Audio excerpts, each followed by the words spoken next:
disturbing secret. It was taken on November 8, 1977 at Mira Loma High School. 700 people are gathered to learn about the most dangerous man in Sacramento, who has already attacked 27 people. But what these people don't know is that the police believe the killer is somewhere in this picture. November 3, 1976, 1 year earlier, another town hall gathering takes place at Del Deo High School. A man stands up in the crowd, claiming he would kill the predator if he ever came to his house. A few months later, this man is attacked with his wife inside his home. The entire community of Sacramento lives in fear, not knowing when or where the killer will strike next. However, one young girl becomes obsessed with the case, learning everything she can about the attacks. On October 29, 1976, 13-year-old Margaret Wardlow will become the youngest victim of the East Area rapist, and her knowledge of the case will save her life. After last night's attack, there's something new to worry about: their children. The 29-year-old wife was raped while her tied-up husband had to live. Citizens began buying everything they could think of to protect themselves. If I had a gun, I definitely would shoot him, and I would not shoot to injure. I would shoot to take care of him. I have a gun, but I still don't feel safe being, at home alone. The year is 1976. In the city of Carmichael, California, just outside of Sacramento, 15-year-old Chris Pedretti lives a happy life with her parents and her older sister. She spends her days free of care in one of the safest neighborhoods in the state. I was 15. I was a kid, just a normal kid, cartwheels in the front yard, and really not a care in the world. It was not ever even a thought that our world might be unsafe.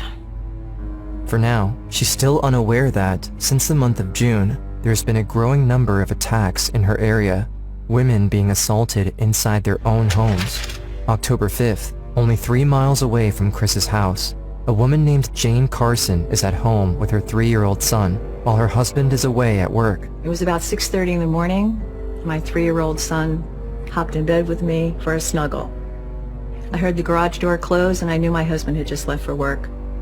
I saw a flashlight shining down the hall, and I thought, now that's odd, and I screamed out to my husband, "What have you forgotten?" There was no answer. The bedroom door opens.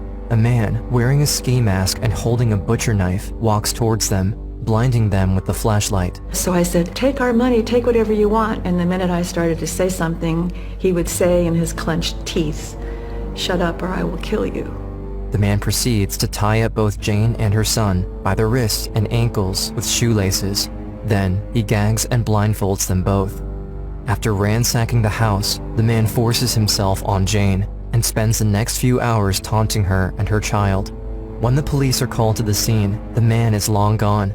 Carol Daly is a detective put on Jane's case by the sheriff's department. Maybe something that the man said, or something that he did to you, or something that you recall hearing. He was a pro at making sure nobody was going to know who he was.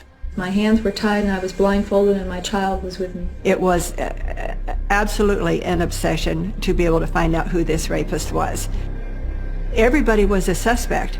Why the police can't catch the rapist and worried about their own homes being violated. They call him the East Area Rapist. He hits homes in the same streets, same neighborhoods, sometimes just a few houses away from a previous victim. No one in Sacramento feels safe, but 15-year-old Chris Pedretti has no idea. I certainly didn't read the newspaper, and my parents didn't discuss it, so I didn't have any clue that there was danger in our community. December 18th, 1976, only 2 months after the attack on Jane Carson and her son, Chris is at home, alone.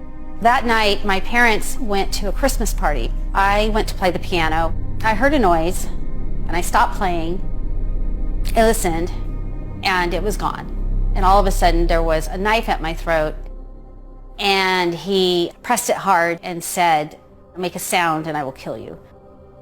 I froze. The brain stopped thinking at that point. I mean, I just went straight into survival mode. Chris is blindfolded and gagged. Her wrists are bound. The man forces her out to the backyard, where he cuts off her clothes and leaves her there. She can hear him inside the house, cussing and ransacking, and all she can do is wait. At that age, I didn't know what I was waiting for.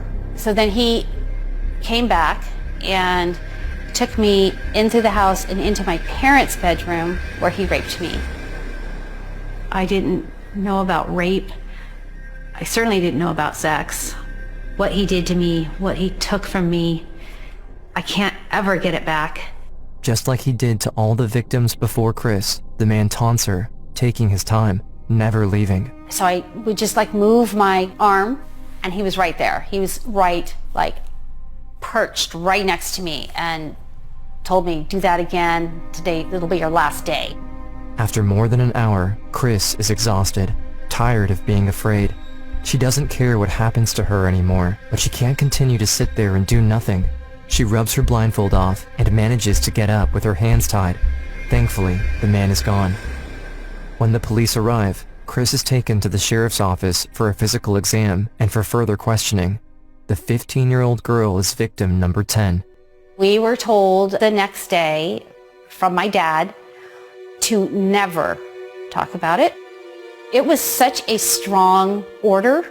My sister and I talked about it for the first time when I was 58 years old. The young victim now lives in constant fear. Every man she comes across in the street could very well be the man who assaulted her.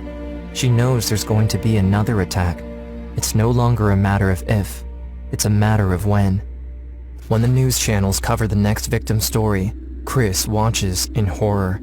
There was a news report. He told the female victim in effect that if he saw anything in the newspapers or on television or heard on the radio, anything about this latest attack, he would kill 2 people.